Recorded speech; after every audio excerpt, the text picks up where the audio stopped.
Hello, good morning children. How are you all?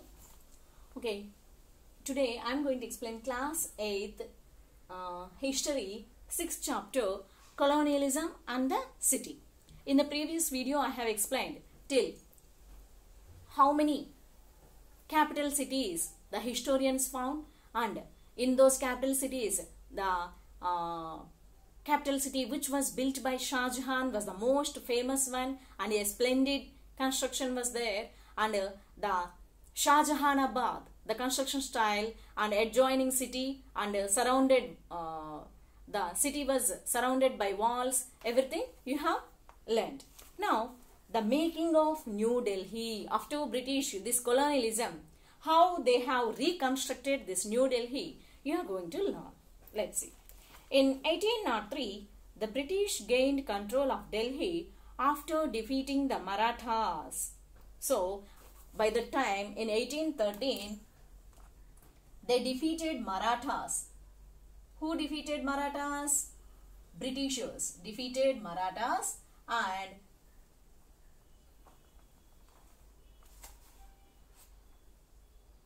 British gained control.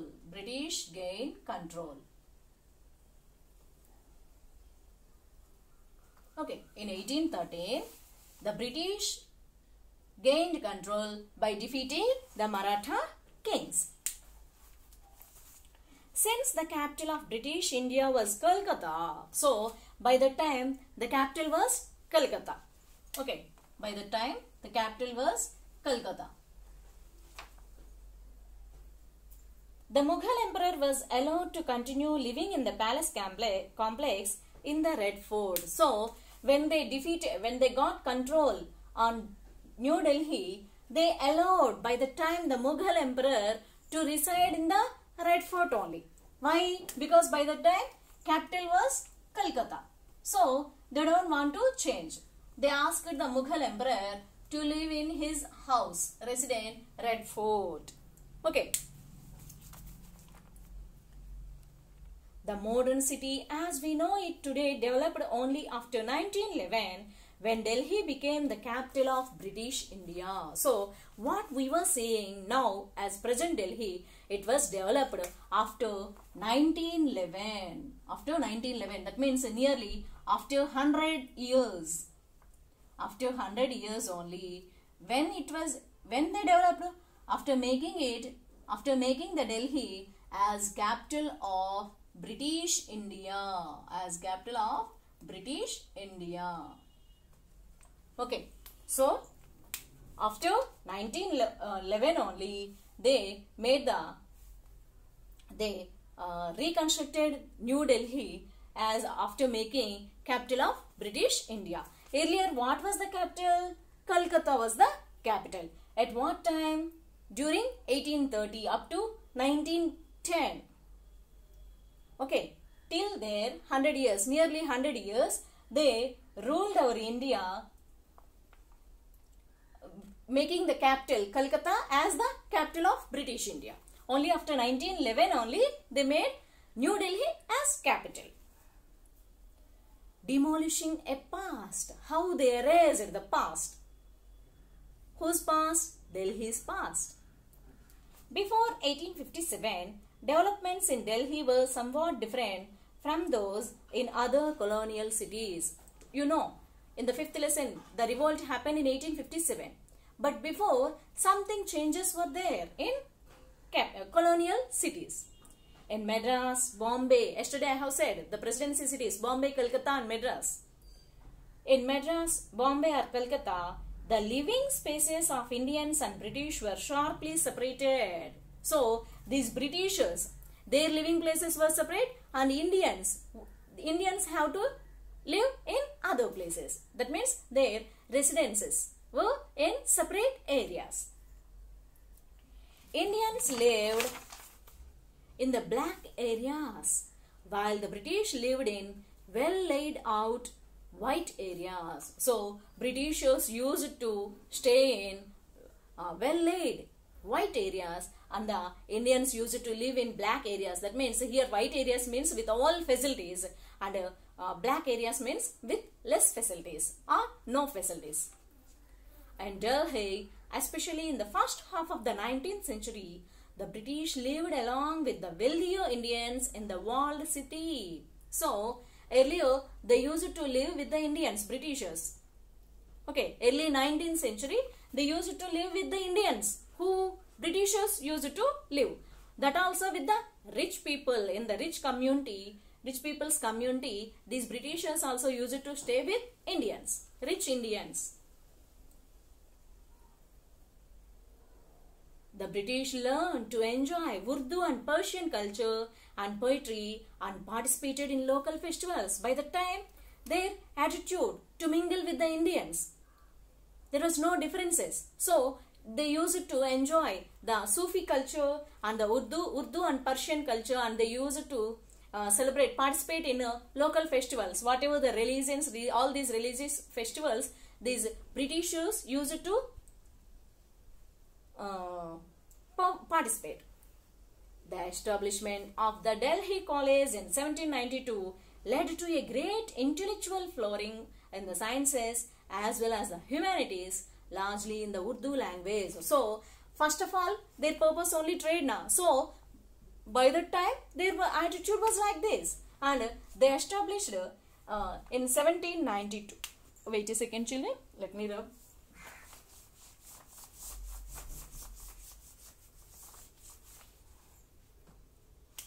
In 1792, they established a new Delhi College and they introduced sciences, flourishing in the sciences as well as the humanities, sciences and humanities.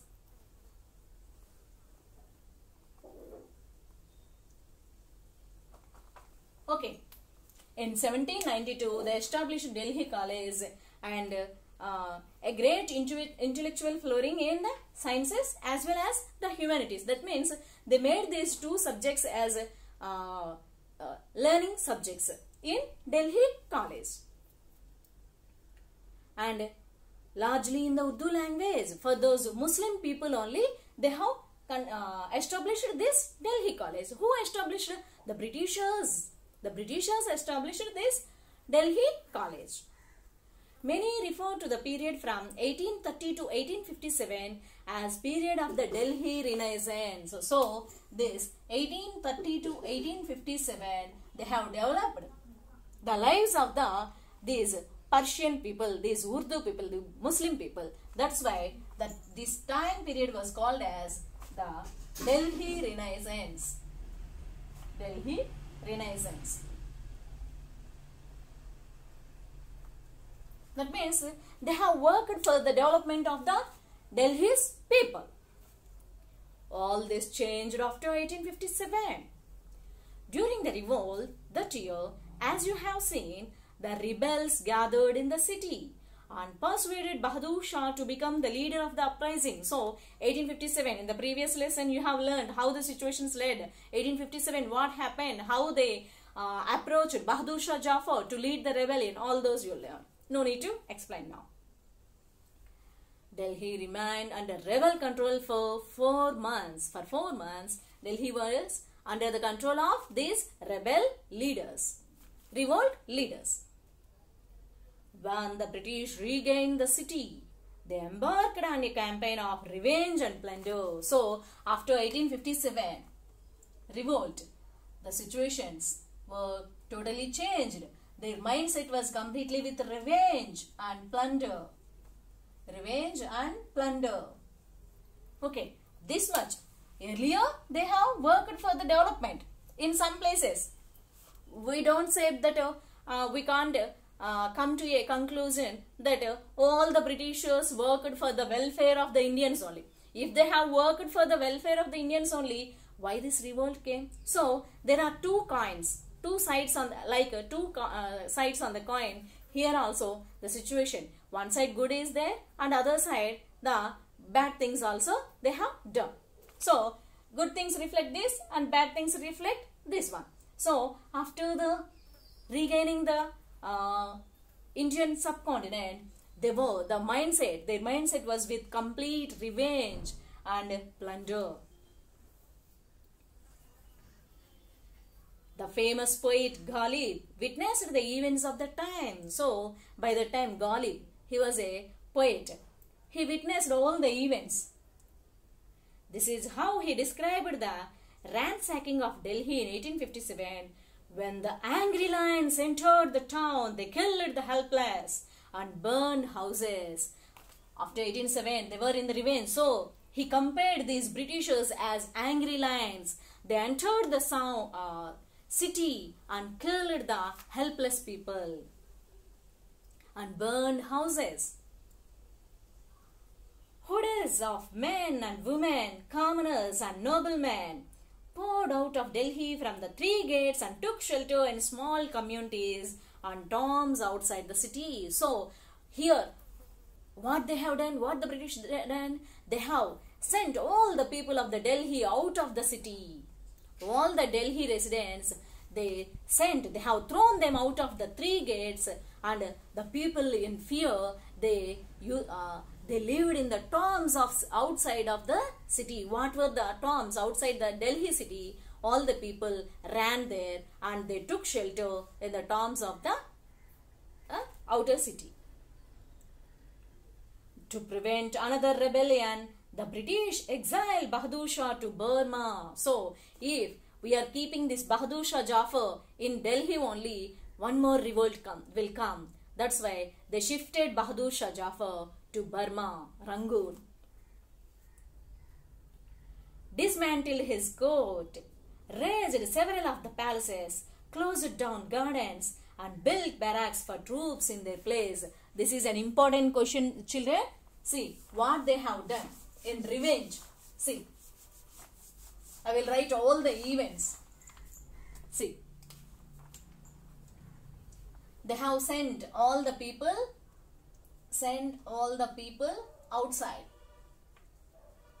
All the people outside of the city, outside of Delhi. Next, what they have done? Sent Bahadur Shah Jafar. Sent Bahadur Shah Jafar to Burma. Dismantle his court. No king. Dismantle his court. And razed several of the palaces. Razed several palaces.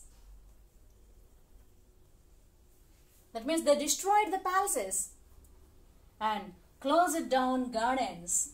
They closed down gardens. Whatever the Mughal emperors, they were very fond of these gardens at their palaces. So they closed down gardens. Why they have done all these? To take revenge on these people. Why? Because they also participated in the revolt. And built barracks for troops. Built barracks for troops. Troops in their place. So, these Britishers, what they have done, whatever the masjids, Sufi masjid, rest houses, kankas, dargahs, whatever there, and the tombs, they constructed, they built barracks for troops, for their military force. All those tombs and masjids, they were made barracks for troops. That means for shelter houses for army, like that they have done. So all these things were done by Britishers in the mood of revenge. In the revenge mode, they have done. Whatever they have done, sent all the people outside without no differences, all the rich and poor, all the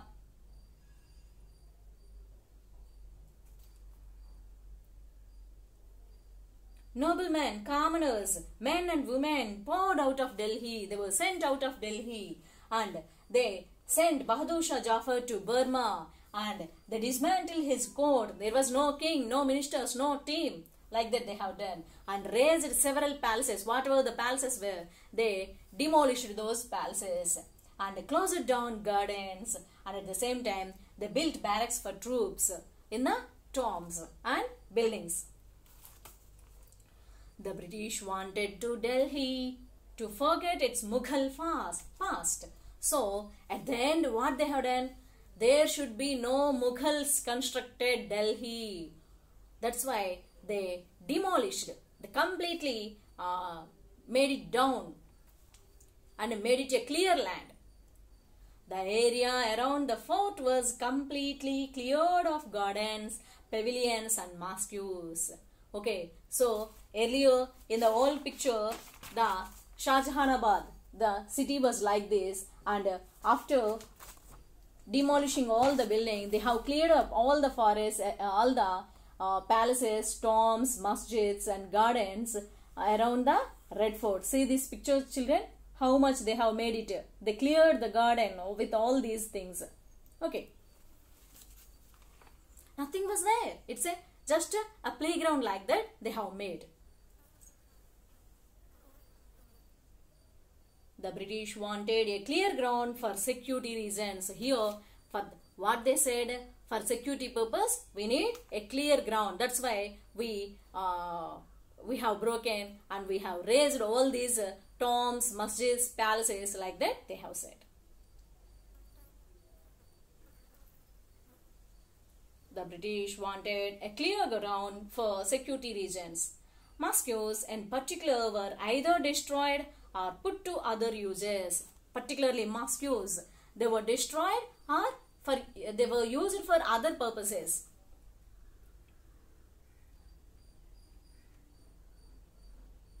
For instance, the Zinat Al Masjid was converted into a bakery. So Zinat Mahal, Zinat Al Masjid, it's a famous masjid. What they may have done, what they have turned that into a bakery. No worship was allowed in the Jama Masjid for 5 years. So they closed down the Jama Masjid, famous Jama Masjid, for 5 years. 1/3 of the city was demolished and its canals were filled up. All the canals were filled up and the city was demolished. No people should stay there. We all want this a clear ground for security reasons. That means they sent the people, they demolished the buildings. Everything was done by the Britishers. In the 1870s, the western walls of Shahjahanabad were broken to establish the railway and to allow the city to expand beyond the walls.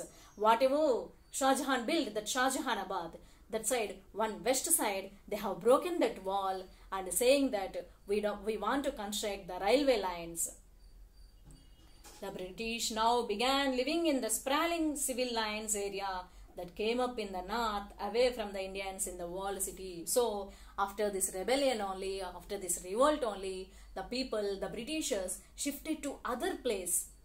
They wanted to be far to Indians. Now this much rebellion you spread, so we don't want to stay with you. Like that they thought, and they were shifted to another place. Which side? The north side of the city. The Delhi College was turned into a school. Earlier, for the Indians' sake, they have constructed this Delhi College. Delhi people, Muslims, Sufi culture. But they turned that Delhi College into a school and shut down in 1877. Afterwards, that also they don't want, and that school also shut down in 1877. This was the change they have done after the revolt. So, next topic is planning a new capital. How they have done, how they have planned. That means the Britishers, Delhi, the colonialism and the city under the British control, how they established, how they constructed the new Delhi, the new city, in which design they have constructed, what the ideas were. You will learn on the next video. I hope you understood, children. Thank you. Have a nice day.